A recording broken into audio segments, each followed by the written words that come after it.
हाँ जी, good morning students. Let us start next topic, chelating ligands and chelates. When a bidentate or polydentate ligand is attached by two or more donor atoms to the same central ion forming a ring structure. जब कोई भी ligand जिसके पास दो जगह से donor sides हों, दो या दो से ज़्यादा डोनर साइड्स हों, वो किसी एक मेटल से बॉन्ड बनाता है तो एक रिंग की तरह बनाता है। जैसे ये है इथिलीन डायमीन है, देख लीजिए इस तरह से है, ये दो जगह से बॉन्डिंग कर सकता है। तो दोनों नाइट्रोजन इस तरह से कॉपर को बॉन्ड दे रहे हैं और एक रिंग बना रहे हैं। ये देखिए रिंग बन रहा है, दूसरी साइड पे भी ये रिंग बन रहा है। तो इस तरह से जो रिंग बनाते हैं लिगेंड्स, उनको बोलते हैं द कॉम्प्लेक्स को बोलते हैं चिलेट और प्रोसेस को बोलते हैं चिलेशन। द चिलेटिंग लिगेंड्स, इनको बोलते हैं chelating ligands are the multidentate ligands which on coordination with the central metal atom result in ring formation, ring बना देते हैं। For example, when bidentate ligands such as ethylene diamine का example आपको दिया हुआ है, attached to the copper through two amino groups forms a ring structure called chelating ligand. The resulting complex is called chelate। ठीक है, ये example है। Similarly, ethylene diamine forms a chelate with the कोबाल्टाइंस। कोबाल्टाइंस के साथ ये बनाता है, ये कॉम्प्लेक्स है कोबाल्ट। ठीक है, इथिलीन डायमीन, इसमें तीन लगे हुए हैं। देखिए कोबाल्ट में तीन लगे हैं, एक तो ये लगा हुआ है, एक रिंग ये, दूसरा रिंग इस तरह से लगा हुआ है, तीसरा रिंग इस तरह से लगा हुआ है। तो ये स्ट्रक्चर कौन सा बन रहा है आप देखिए, ऑक्टाहेड्रल। एक ये ऊपर नीचे, ये स्क्वायर की तरह चार साइडें, स्क्वायर की तरह, ये NH2 ऊपर स्क्वायर के परपेंडिकुलर, और ये स्क्वायर या रेक्टेंगल जो भी है इसके नीचे की तरफ perpendicular, upper side perpendicular, lower side perpendicular, these are in the plane. ये चारों एक ही प्लेन में। तो ऐसे ही Fe का जो कॉम्प्लेक्स है, इस तरह से Fe का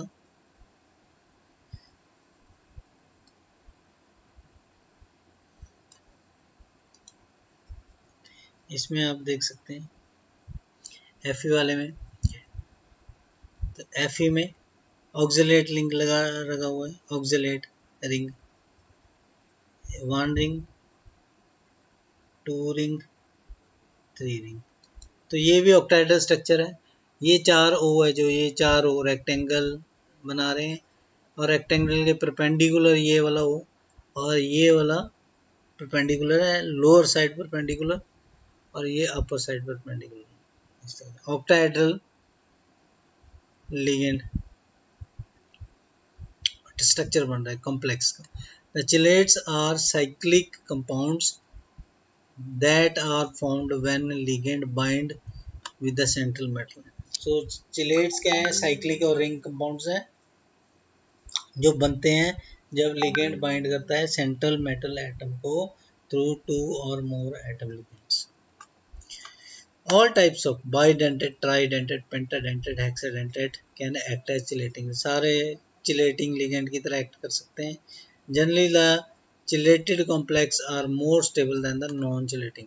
तो चिलेटेड कॉम्प्लेक्स जो है जनरली मोस्ट, और ये प्रैक्टिकल में जो एग्जांपल हम करते हैं ज़्यादातर EDTA का करते हैं, DMG का करते हैं।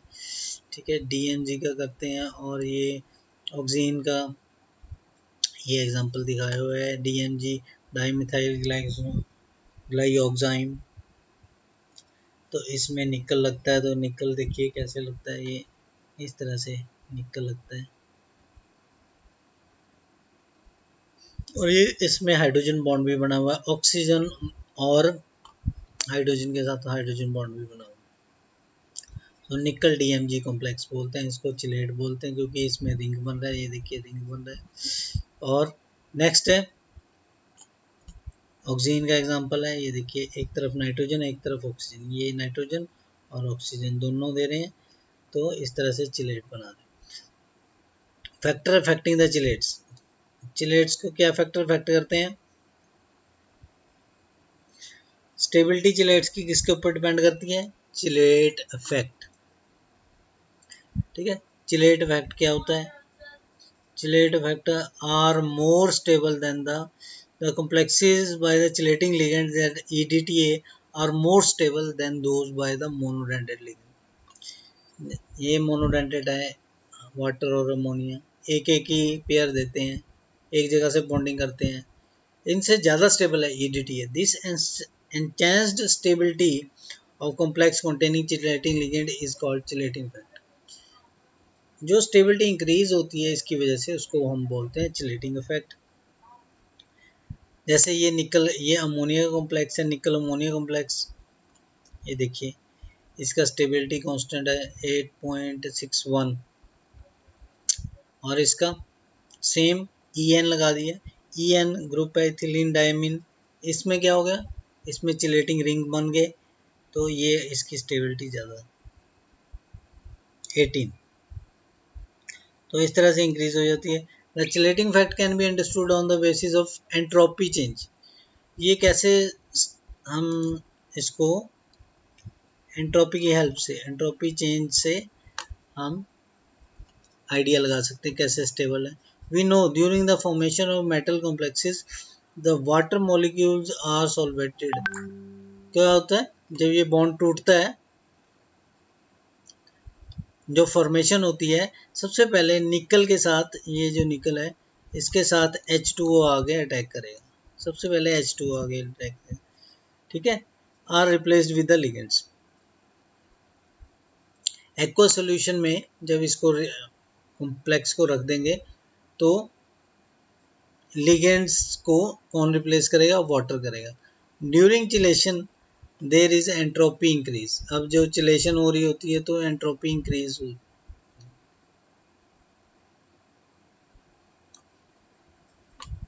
Entropy increase because of several molecules of solvent in solvated cation are replaced by one or more number of chelating ligand molecules।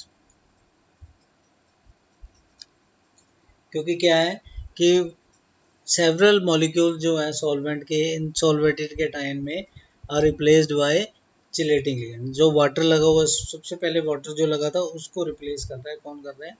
Chelating ligand molecule कर रहा है। For example consider the above example, जैसे above example consider किया कि निकल है, निकल में अमोनिया और ईन है। During the complexation of ammonia, ammonia के साथ 6 मॉलिक्यूल लगेंगे अमोनिया के और 6 वाटर को डिप्लेस करेंगे। No change in independent molecule, तो गिनती सेम रहेगी, वाटर और अमोनिया की सेम रहेगी।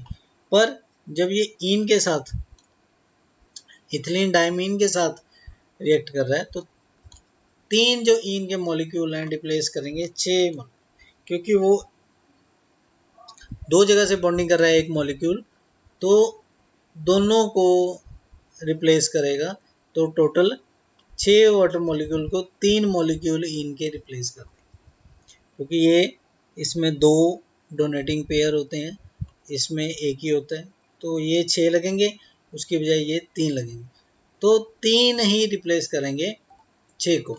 As a result there is increase in entropy, तो उससे क्या हो जाएगा? इंक्रीज हो जाएगी एंट्रोपी, जो कि चिलेशन को क्या करेगी? फेवर करेगी। तो इस तरह से this can be also understood as when one end of the chelating ligand get attached to the metal atom. जब एक चिलेट का एक एंड जब मेटल आयन के साथ जुड़ गया तो दूसरा एंड भी, प्रोबेबिलिटी बढ़ जाती है कि दूसरा एंड भी जुड़ जाएगा। Probability of getting attach to the metal ion is large probability. देखिए एक चेन है, कोई भी चेन है, ये मेटल है, मेटल के साथ ये एंड पे जुड़ गया, तो दूसरा एंड भी प्रोबेबिलिटी है कि अब एक अटैच हो गया तो दूसरा भी अटैच हो ही जाएगा, ये प्रोबेबिलिटी होती है, ठीक है। On the other hand if there is independent molecule, कोई एक अलग मॉलिक्यूल होता है जो एक ही साइड से अटैच होता है, दूसरी साइड से नहीं अटैच होता, तो इसमें लेस चांसेस थे, there would be less chances to get attach to the metal ion because of much larger volume of the solution. ठीक है, क्योंकि वॉल्यूम ज़्यादा है तो सोल्यूशन का वॉल्यूम ज़्यादा है, उसके कंपैरिजन में अब दूसरे दूसरे लिगेंड के आने की प्रोबेबिलिटी है जो कम हो जाती है। तो चिलेटेड लिगेंड क्या है, दूसरी साइड से भी अटैच होने के कारण इसकी प्रोबेबिलिटी जो है कॉम्प्लेक्स जल्दी बनने की प्रोबेबिलिटी है फास्ट होती है, क्योंकि एक एंड जुड़ गया दूसरा भी जुड़ ही जाएगा। तो एज कम्पेयर टू जो अलग अलग मॉलिक्यूल्स आ रहे हैं, एक मॉलिक्यूल आएगा फिर दूसरे के आने की वेट करेगा, फिर तीसरे के आने की वेट करेगा, चौथे के आने की वेट करेगा, पांचवें के आने की वेट करेगा, छवें के आने की वेट करेगा। जब छः जुड़ जाएंगे तो जाके कॉम्प्लेक्स बनेगा। तो ये प्रोसेस स्लो है एज कम्पेयर टू कि एक ही लिगेंड है जिसमें दो साइड्स हैं। अब एक लिगेंड आ गया, एक साइड लग गई उसकी, तो दूसरी साइड भी लगी जाएगी, जल्दी लग जाएगी दूसरे के कंपैरिजन में। तो ऐसे ही जब तीन लिगेंड आ गए तो कॉम्प्लेक्स बन गया, बस तीन लिगेंड में कॉम्प्लेक्स बन गया क्योंकि एक साइड आ गई दूसरी साइड अपने आप आ जाएगी। So number of chelate ligands, chelate rings. अब ये रिंग्स पे भी डिपेंड करता है कि जितने ज़्यादा रिंग्स होंगे उतनी ज़्यादा स्टेबिलिटी होगी कॉम्प्लेक्स की। ये देखिए, अब नीचे जाते जाते हैं, हम निकल अमोनिया का ही कॉम्प्लेक्स है, निकल का ही कॉम्प्लेक्स है, इसमें बस लिगेंड चेंज हो जाएगा। अमोनिया फिर ईन लग गया, फिर अमोनिया के 4 लग गए, वाटर लग गया, फिर ईन लग गया, वाटर लग गया, फिर अमोनिया 6 लग गए, फिर ईन 3 लग गए। तो कॉपर का कॉम्प्लेक्स है, ईन ट्राई ईन लग गया। जैसे जैसे चिलेटिंग रिंग्स इंक्रीज हो गए चिलेटिंग रिंग्स, आप देखिए स्टेबिलिटी में क्या फ़र्क पड़ता है, स्टेबिलिटी भी इंक्रीज होती है, स्टेबिलिटी भी इंक्रीज होती है।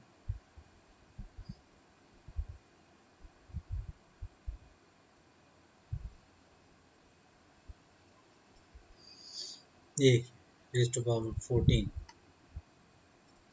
Rays to power 14।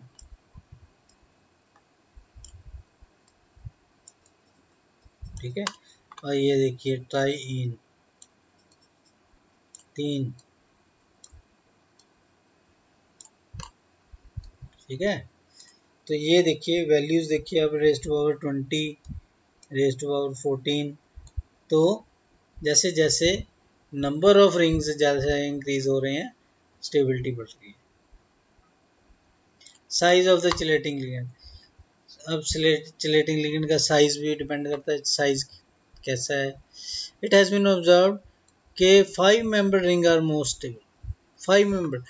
ठीक है, जैसे शुरू में क्या होता है, 1 से 2 ज़्यादा स्टेबल है, 2 से 3 ज़्यादा स्टेबल है, 3 से 4 ज़्यादा स्टेबल है, 4 से 5 ज़्यादा स्टेबल है, लेकिन 5 सबसे स्टेबल है। उससे बाद 6 पे जाएंगे तो वो कम स्टेबल हो जाएगा, फिर लेस स्टेबिलिटी जो है डाउन होनी शुरू हो जाती है। Chelates with 6 membered are slightly less stable, chelating such as ethylene diamine, oxalate, glycine, dimethyl glycozyme form quite stable 5 membered chelates। तो 5 membered chelates ही बनाते हैं ये, are more stable than 6 membered chelates when atom in the ring are joined by only the single bond। कब, लेकिन condition है कि कब, when atoms in the ring are joined by only the single bonds। 6 membered भी stable होते हैं, कब होते हैं, जब वो डबल बॉन्ड या अनसैचुरेटेड बॉन्ड होते हैं। ठीक है, ये है, 6 भी स्टेबल होते हैं, 5 से ज़्यादा स्टेबल, पर कब होंगे, जब उनमें डबल बॉन्ड आ जाएगा। ये एग्जांपल दिया हुआ है, एसिटाइल एसीटोनेट कॉम्प्लेक्सेस, इसमें क्या है, ये डबल बॉन्ड आ गया, ये डबल बॉन्ड आ गया। अब क्या है, ये 6 मेंबर्ड रिंग है, ये ज़्यादा स्टेबल है as compare to 5 members ring, क्योंकि डबल बॉन्ड आ गया इसमें।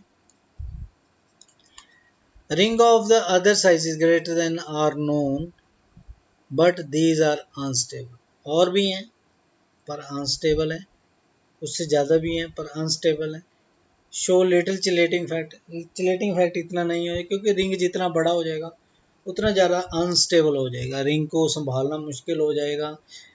कि रीज़न क्या है, क्योंकि काम करना पड़ेगा, इंक्रीज इन वर्क हो जाएगा against electrostatic forces needed to bring the coordination atom together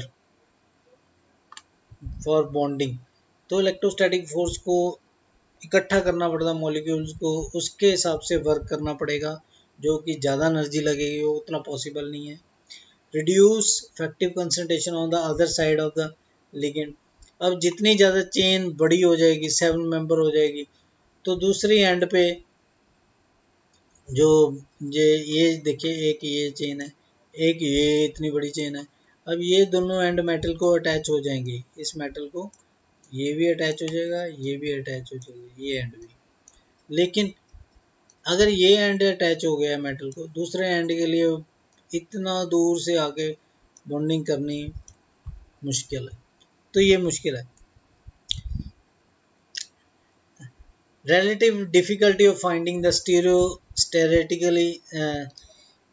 sterically non-crowded ring configuration।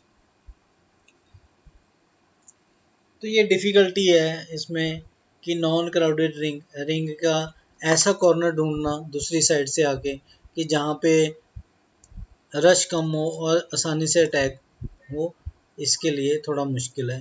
इसलिए हमने देखा कि bulkier ligands are less stable complexes than the smaller ligands. So ethylene diamine के बहुत स्टेबल होते हैं सारे complexes than tetramethyl substituents. This is because the bulkier groups are near the donor sides offer mutual repulsion. क्योंकि जितनी ज़्यादा भीड़ भाड़ हो जाएगी उतनी ज़्यादा आपस में रिपल्शंस भी होनी शुरू हो जाएंगी, रिपल्शन शुरू हो जाएंगी तो अनस्टेबिलिटी बढ़ेगी, स्टेबिलिटी कम होगी।